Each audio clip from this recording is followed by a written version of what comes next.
crowd were the people who were going to benefit from the project that we were proposing.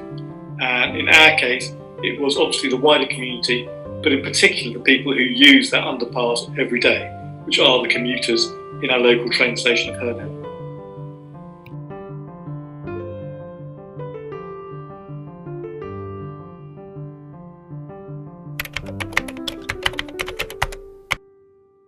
Was who would be voting for us, and we tried to formulate messages that they would get and actually act on. We were a bit unfortunate in so much that we didn't have a large school attached to our project. If you've got a school attached to your project, it's a lot easier because every child has got a pair of parents, generally speaking, and each of them has generally speaking got an email address, so they can vote quite easily in large numbers.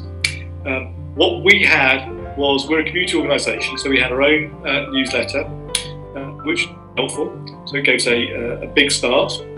But also the location of our project was in a station, so we put notices up inside the station as well. So we had, the station's quite busy, it does about 3,000 journeys a day from the station, so that certainly helped. And what we also did was we kept informing the community through new notices, emails, etc., about what we were doing, how it was going, and try to have a bit of fun with everyone. And I think also the project kind of caught the imagination because so many people had complained about it, how unpleasant it was. So they were quite motivated to do something about it.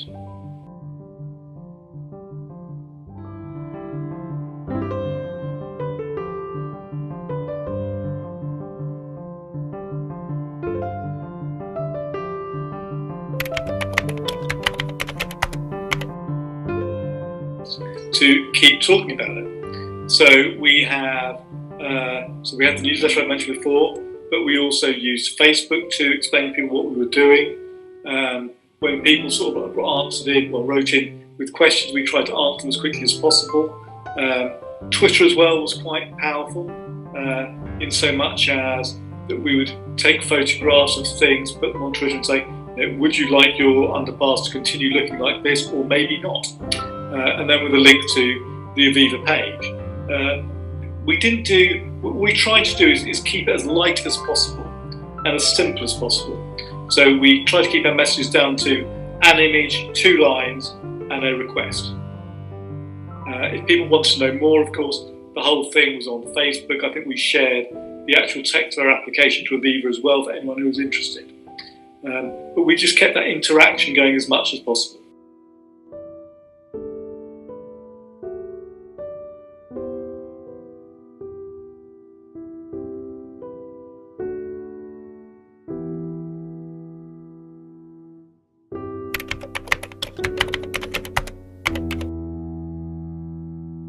Quite similar. So we actually raised money separately a year earlier to put a public piano into the underpass to try and get a bit of life into this rather dead space. Now that process was much quicker than the getting of votes. I think it's partly because it was such a simple ask. Would you like to have a piano in the underpass? If so, please go to this page. I think the local community is quite into crowdfunding anyway. We live in London, quite a lot of young professionals. It's not a new concept to them. And we ended up completely funding that piano in about a week. But again, it was a very simple thing. We were just saying, would you like to be part of a group of people buying a piano to put in the underpass? And the answer was yes, and then the next question for the person receiving that email or that WhatsApp or whatever it was, and how much do you want to give them? Whereas the Aviva project was a bit more complicated. There were more aspects to it. We were asking for a much larger amount of money as well. And I got the impression that whereas when we did the Aviva Fund, people were asking some quite detailed questions about what we're going to do, what was the council going to do about it, etc. With the crowdfunder just for the piano, I don't think we got a single query. It was just so obvious what the money was for and that it could only really be funded that way.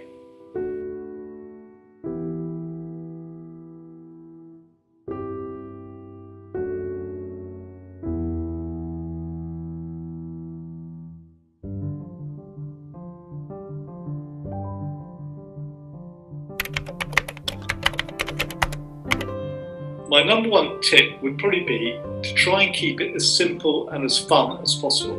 So that's possibly 2 tips. Keep it simple, keep it fun. Obviously, we were lucky we were doing a fairly fun project. Not all projects can be made as amusing or as witty as we were able to do with ours. We were lucky that way. But try and keep it as simple as possible. People will get the opportunity to look at the detail. If you point them in that direction, that's fine. But when you're trying to get your message out, please vote for us. Try and keep it as simple as possible. Simplification is not a bad thing in this case, as long as you then give people the opportunity to see the detail behind it as well.